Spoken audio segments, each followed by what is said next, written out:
Howdy y'all, Michael here. Today is Sunday, July 14th, 2024. It's about 2:53 in the afternoon right now. I'm getting ready to head to my mom's. It is 97 degrees and I am feeling the heat in this vehicle.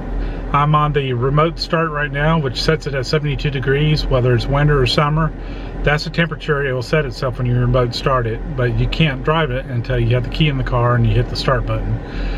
So like I said, I'm heading out to mom's and she needs a lot of work done, so come hang out with me.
Well, went to my mom's house to crawl in the attic and take care of some stuff for her. Short visit, I was only there about 2-3 hours. And head back home, because tonight I'm going to be on a live stream with Prep and Paul. Every Sunday night at 9 o'clock, he has the rag chew crew. And rag chew is basically like rag chewing in amateur radio means you're just having a conversation and an extended conversation. It's not like a contest where you're going back and forth with an exchange to try to get as many contacts as you can. You're actually having a conversation with somebody, and it could be somebody, a friend of yours on the local repeater, or Simplex for that matter. Or you could be on HF and talk to somebody around the world, for that matter. I talked to people in France and the Azores Islands, even Chapman Islands. I made a contact one time. That's off the coast of New Zealand. And a really cool one is, look this one up, and it was St. Helena's Island. And that's kind of between Africa and South America, Brazil, but it's smack dab in the middle of the Atlantic. The famous thing about St. Helena's Island is that is where Napoleon spent some time in exile. So rare contact there. End up having a long conversation with the guy, and he interrupted the pile-up to talk to me, and I thought that was pretty cool. I was doing some volunteer work at the time, doing an amateur radio demonstration at a science center, and that's why he ended up talking to me at length. So I'm entering I-30 here, major interstate through the Dallas-Fort Worth Metroplex. On the north side of Arlington, it's I-30. On the south side, it's I-20. I-20 goes into Louisiana. If you continue on I-30, you'll go into Little Rock, Arkansas, but we're not going to go that far. So Arlington is considered a entertainment area, and that started with the back in the 60s when Six Flags opened up. It's the original Six Flags over Texas, and it was named after the 6 different flags that we have that flown over Texas as far as the different countries. And yes, the Texas flag is one of the flags because Texas was its own country after they succeeded from Mexico. But we were under the Confederacy, the United States. We were under, of course, Texas itself, so that's 3 of them. France, Spain, and Mexico. So that's what the Six Flags signified. And since it's not so politically correct to have the Confederate States flag up anymore, you see the Six Flags in front of the place used to be the actual Six Flags of the different countries, but now it's all American flags. You'll see 6 American flags up there. But it's on the right, if you can see it. I'm not adjusting my camera because I am driving and getting into a little congestion here. But on the left there is Hurricane Harbor, which I believe was either Wet and Wild or Whitewater. I want to say it was Wet and Wild, and Whitewater was down the street a bit. And they sold the Whitewater location, and I heard the rumor that they actually put concrete down the water tube so it could never be used as a water park again. So yes, that's Hurricane Harbor on the left, Six Flags on the right, which I think is a shame, but they did put an amusement park in there, a small amusement park, and it had some small roller coasters and such, and I believe there was actually a fatality there, and that park shut down that day and never reopened. So I'm not even sure exactly what location that was, but I remember it all going down. But there's Six Flags on the right, and you can see it quite well.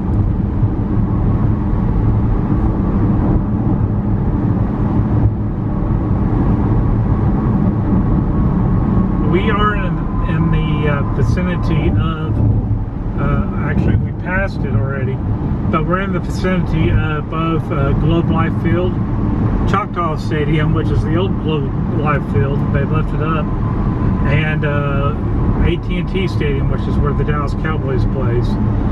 And all through that complex, there's a Lowe's Hotel there, and there's also a area called Texas Live, which is an entertainment district, and you can walk through all that area.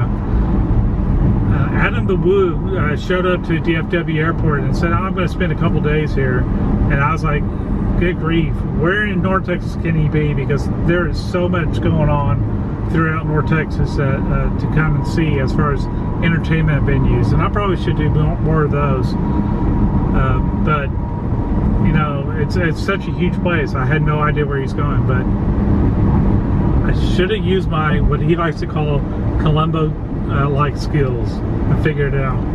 He's going to every stadium where the Tampa Bay Rays are playing, and he's going to visit every stadium within a couple of years' time is his goal.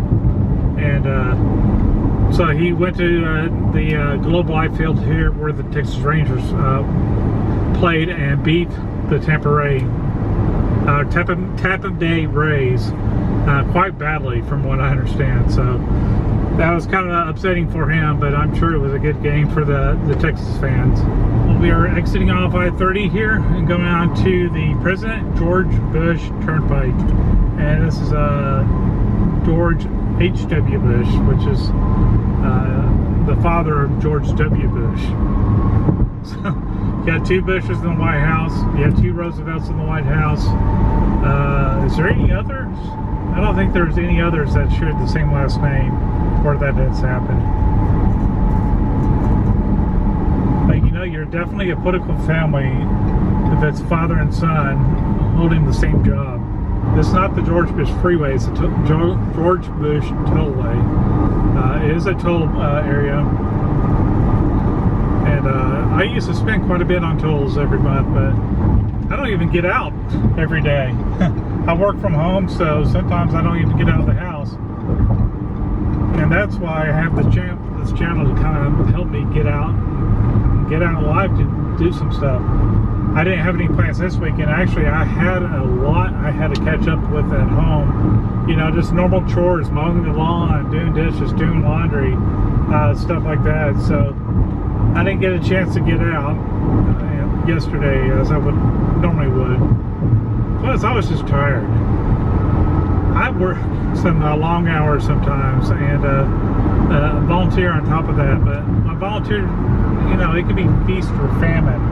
It's not a 24/7 thing or something where I spend 40 hours a week on. But there's times that I may spend 8 to 12 hours, or maybe just a couple. You know, each month's going to be different in what's happening around us. We've been pretty fortunate this month not to have anything hit around here.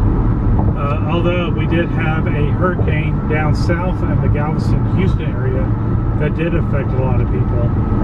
And that same hurricane, Hurricane Burl, which is an interesting name, or older name I would imagine, it went in through East Texas and Louisiana. And at one point I looked at my phone just to see where they were, because all we got was a little steamy hot rain here, and saw 10 different tornado warnings at the same time on both the Texas and Louisiana sides of the border there. That's got to be scary no matter who you are. You're surrounded by tornadoes, multiple boxes around you. That's got to be scary. I always get a little leery with an overloaded truck like that. Gonna veer over to the left side of my lane there a little bit. Afraid a piece of carpet would jump up and fly out. I went over to my mom's to go crawl up in the attic and look at a few things, and she's got some new insulation in there, and I know that makes the house much cooler during the summer heat. It's pretty hot around here. My garage, which has no insulation on top whatsoever, and there's some sheetrock that I need to repair in there as well, it gets about 108 to 110 degrees, and it's not getting that hot in Texas right at the moment. It's probably upper 90s and may hit 100 here and there. We've had a few 100-degree days already, but it's pretty neat seeing all the insulation, and it's kind of like a cotton stuff that they sprayed in there. And I probably need that pretty desperately. That would really help my electric bill out, because my AC just does not want to stop. Some days it just runs all day long, and it's not fun. It's not fun on the pocketbook whatsoever. And it's the PGBT, President George Bush Turnpike. So I guess a turnpike can be a tollway, or is a turnpike just a road or freeway? Let me know down in the comments, what is a turnpike?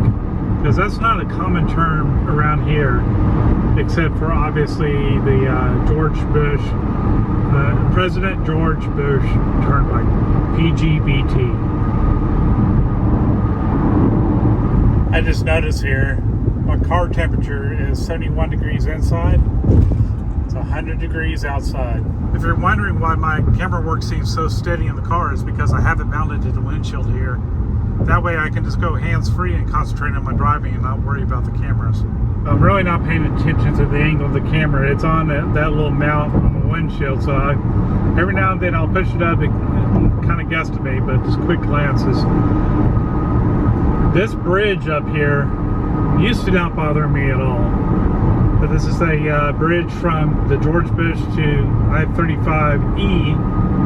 I-35, as it goes from Brownsville to Minnesota, splits in two. So we have I-35 East and I-35 West. But for some reason, I always get a little bit of a heebie-jeebies here as I'm going. Okay, hang on. Hundreds of feet up in the air. So I got my eyes right on the pavement in front of me. I'm looking ahead a little bit, but yeah, the anxiety's kicking in.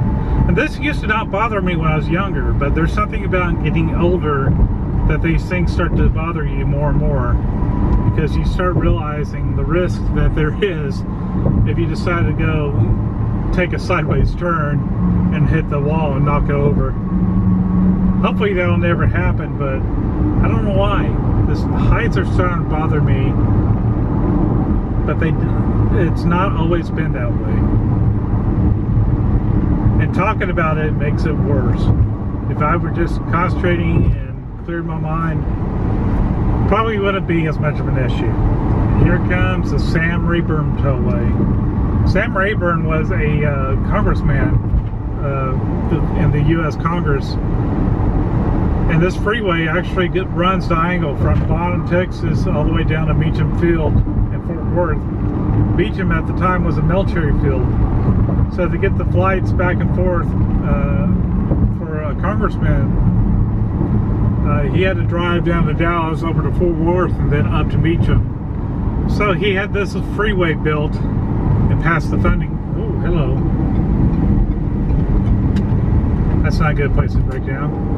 He had to get the funding and pass through Congress so he could have a direct way from Bonham, Texas to Meacham Airport so he can get to Washington, D.C.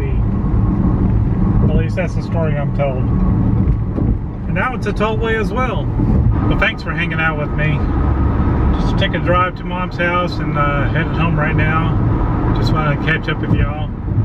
Life happens and we all get busy at times, but it's always important to get out in life, and I did enjoy the trip out there, and it's good to see Mom. I don't see her often enough. She's in Arlington, about 3 or 4 blocks from our brother, so it's a bit of a commute for me, especially if there's a Dallas Cowboys or a Texas Ranger game.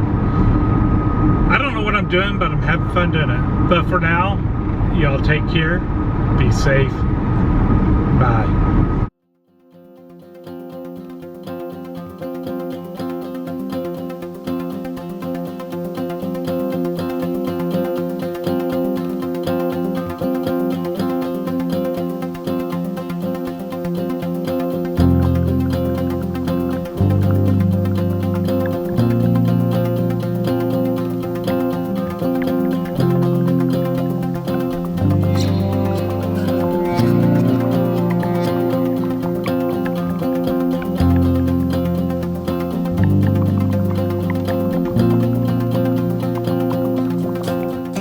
And on this day, the gas at the Walmart is $2.95.9. 25 cents cheaper than the Colony right now.